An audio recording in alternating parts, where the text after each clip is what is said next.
Lexia V. Welcome to Culture Fusion Agency's HBCU sector of our emerging artist interviews. And I just want to give you a warm welcome before we start. How are you feeling? The album just releasing is getting so much love. I feel good. It's still kind of surreal. It's crazy. I didn't think that I would be at 12, close to 13,000 streams, and I just dropped it Saturday, and it's now Thursday. Like that's crazy. Like That's amazing. Congratulations again.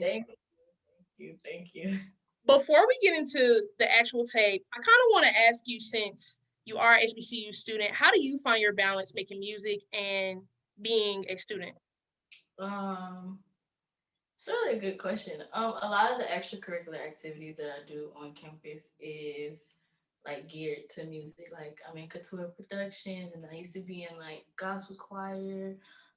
Outside of school, I'm a part of Band Fam and now OTK. So it's just like everything that I do kind of in school or surrounding school is just music based. And also my teachers, my professors, they're very supportive. I'm a I guess a avid performer. No, that's not the word I'm looking for. But I perform a lot. Like they have me perform at like I performed one at an event during Aggie Fest in 2019. So it's just like I perform a lot at school. So and then everybody like in my academics is very supportive of me. Like I perform at formal events, informal events. So yeah.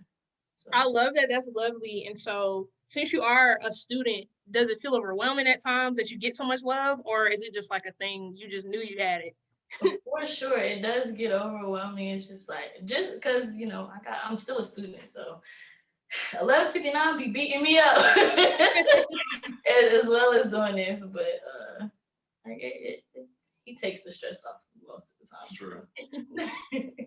I love that. That's amazing. You have a great support system, and I'm glad like you have so much support on this campus. But I kind of want to take it to the beginning. Like, how exactly did you get your start in music?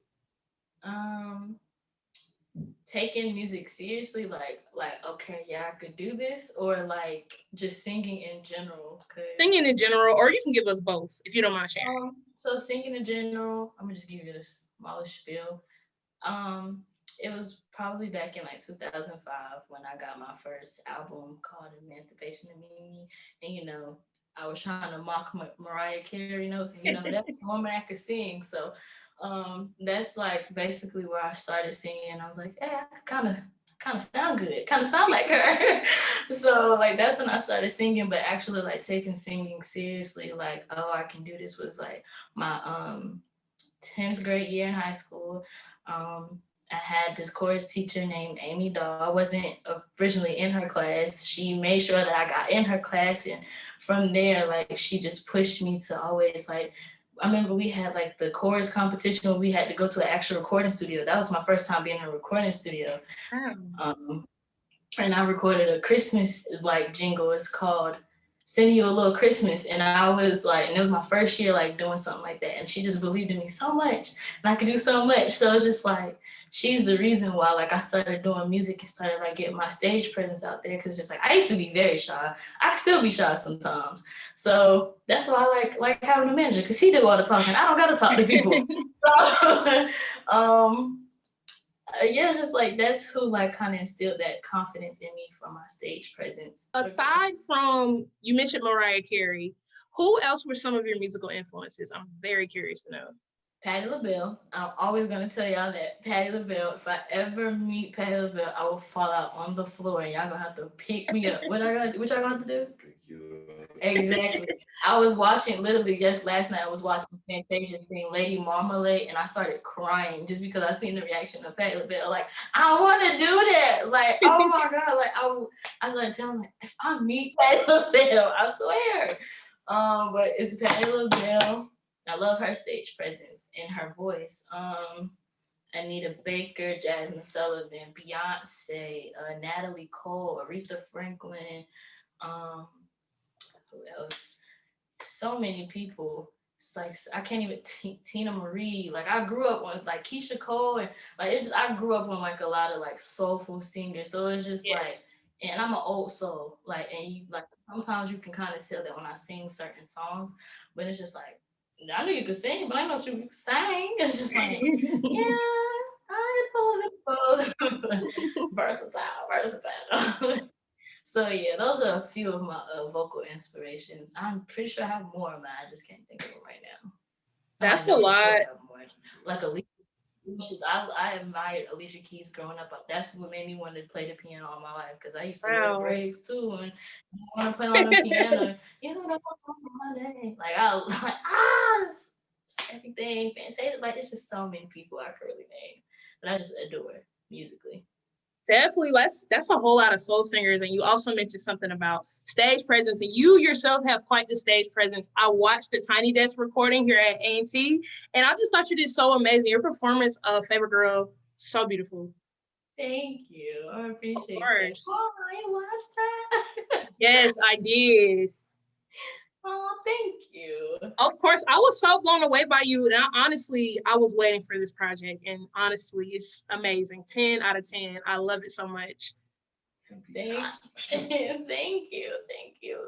And Yeah, since it's so crazy. Like, considering the fact that I wrote every last one of those songs in there, minus the wow. it's like really crazy. Like I really didn't have no help writing it. Some of them, like majority of them, started as freestyle. So for this, to everybody like that's a 10-piece. Da, da, da, da. It's just like I wrote a 10-piece banger. Mm-hmm. That's crazy. That's crazy. Me, Lexia. So that really means a lot when people say that, and for people to tell me that it's been on repeat. So it's just like, thank you. Of Thank course. I love it so much. And since we're on the project, can you tell us a little about your creative process and why did you name it Sorry for Your Loss? So Sorry for Your Loss didn't become the name of the project until summer 2020. And Hmm. at first it was like at first the person that it was inspired about, it was like he had different like it was like what a girl needs, and then one of them was called Honey, and it was like 2020. It was just like I scratched all of them because I was like the songs that was on there just it won't fit in the vibe that I was really feeling, and it didn't really like tell my story from my side of it. And so then when it got to like through 2020, the only song that wasn't originally on Sorry for Your Loss is Favorite Girl. That was on a whole different project. But the only reason why Favorite Girl was on there is because the numbers did very well. And that was a song that everybody liked. And I was like, knowing your audience and knowing the music industry, you're crazy not to put it on there. So I put it on there. And then, like, if you can kind of tell, that's kind of like the only lovey dovey song. So, in 2020 we've experienced the loss of our freedom, and then like COVID, like we have to go outside with a mask. Before pre-COVID we didn't have to do that.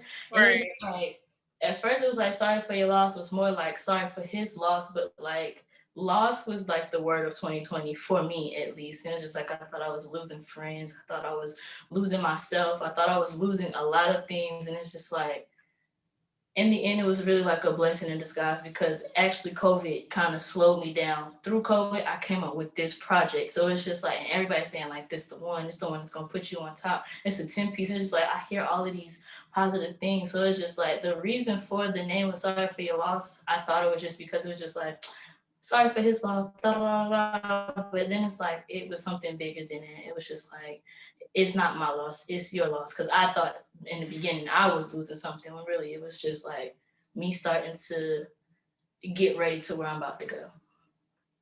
I love that. That's so like honest and transparent. And that's kind of leading me to my next question. How important for you as a singer is it that you stay transparent through your art? And what does that mean for you as an artist? It's 100% important for me to be transparent through my work. My most transparent song on the tape is "Don't Tell Me Lover," and I personally did not want to um, put the song out there because I was like, being too vulnerable. It's like I don't want people to hear me. It's like, who wants to admit this out loud? But it's just like, at the end of the day, I didn't do it for anybody else. I did it for me, and For sure. yeah, and then like also like telling my story is just like being transparent means that you're being 100% true to who you are and you're telling your truth. And you know, sometimes hearing what you're going through out loud is the best way to like kind of be okay with what's happening, or like, you know, like wake up like, okay, yeah, this happened, how you gonna go about it? Like you've heard it and you've experienced it, so what you're gonna do?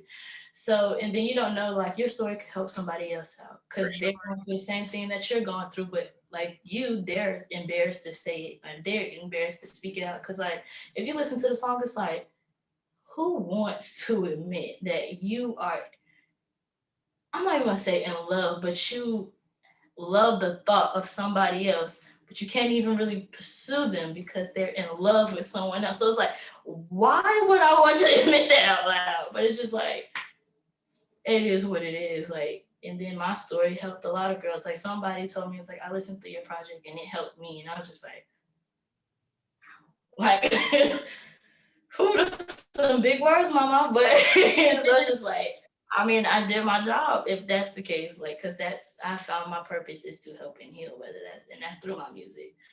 So It's beautiful, and I think a lot of times the fans can actually tell if it's like a real thing or not. And I'm actually glad you brought that song up because that's my favorite song from the project. I love that song. It just, I don't know, it gave me chills when I listened to it the first time. I was like, okay, I feel it. Like, I know this is like a real thing. yeah, that was my most vulnerable moment. I used to cringe listen to that song. Now I just be like, Wow. It's so beautiful. And I want to thank you for that. Like, even sometimes I feel like as the artist, you have to make those tough decisions. And I just want to thank you for, kind of sacrificing that for your art. Every artist that I've interviewed, I always ask them this question because it gets them thinking. If you can give someone who hasn't heard the project your top 5, what would it be? mm. For y'all to say it's a 10-piece, I throw it on show. But no, for sure, favorite girl, of course, and then Don't Tell Me You Love Her. Then of course I'm gonna throw Red Light in there. That's an all-time favorite. Then Day Shift, and then everybody has been loving either Let Me Down or I Don't Love You. So I don't love you, such a vibe. I love it. yeah, everybody is just like, and plus for that to be the first song, somebody was talking to my father, and it was like that first song made me want to keep listening to the rest of the tape, and it was just like, your daughter got it, and it's just like, wow, like to hear it quietly. So yeah, those are the top 5 I would definitely play for people. The support is so real. Now I have to ask you to kind of wrap it up. For anybody that may be going through what you recorded in this project, what advice would you give them outside of the music? Child, it's not happening for no reason. It's the reason that it's happening to you, but you can't keep letting it happen to you. It's either you gonna stay and be content with what is going on, or you gonna change it, set your boundaries, what you will tolerate, what you won't tolerate. You let that person know. You give them one time to change it because they already done messed up. The few times that you let everything slide, you give them that one time to change whatever they need to change. They keep doing the same thing. Let it go, because clearly they don't care about you enough to change whatever it is that that's bothering you. So I would basically say love yourself before you love someone else, because that's the biggest thing you could ever do for you. That's the biggest favor you could do for yourself. And it's because if nobody's gonna respect you, nobody's gonna love you if you don't love you and you don't respect you. So you gotta give yourself those same boundaries in order for that person to follow those boundaries. So if they don't hear you the first time, leave. They'll get it. They'll get it. And you gotta stand on that. It may hurt you to stand on it, but Definitely. you gotta do what you gotta do, baby.